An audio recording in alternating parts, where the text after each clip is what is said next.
Welcome to our channel. In this video, we will show you how to disable push notifications in the Waze app on your phone.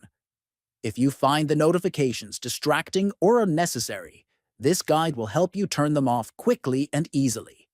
Let's get started. First, open the Waze app on your phone. Next, tap the three horizontal lines located in the top left corner of the screen. Then scroll down and select Settings from the menu options. Inside Settings, tap on Notifications. Now, choose Push from the top section. Now, turn off the toggle for Receive All Push Notifications. This will stop the app from sending you any push notifications.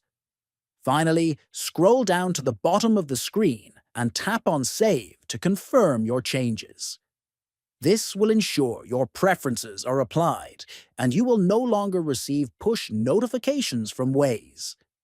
Thanks for watching, and don't forget to subscribe for more helpful tutorials.